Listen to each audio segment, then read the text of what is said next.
If you're going to be using Ethernet, you'll need to get to know about Ethernet cables. There are many different variables and variations in these Ethernet cables. They have differing lengths, and there are two important electrical criteria that you need to know about. This is an Ethernet cable of the most common type in use today.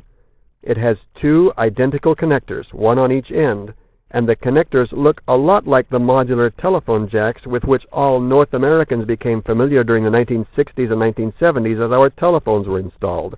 However, a close examination of this connector will reveal it's a little wider than a standard telephone jack, and it has 8 pins for connection.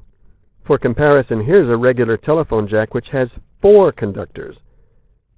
This telephone jack has been well known as an RJ11 jack, where RJ stands for registered jack, and these newer ones are called RJ45 connectors.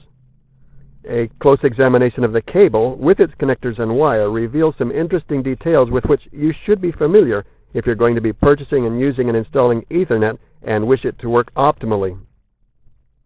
Notice that the wire has printing on it. There are various categories of this wire, and the printing can tell you what kind you have got.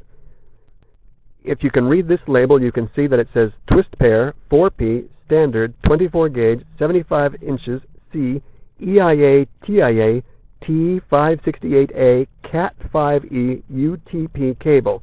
The important parts of this label include the Cat5 designation, meaning it's going to be fast enough to handle 100 megabit per second Ethernet, as opposed to earlier cables with lower numbers that can only handle 10 megabits or thereabouts, and UTP, which stands for unshielded twisted pair.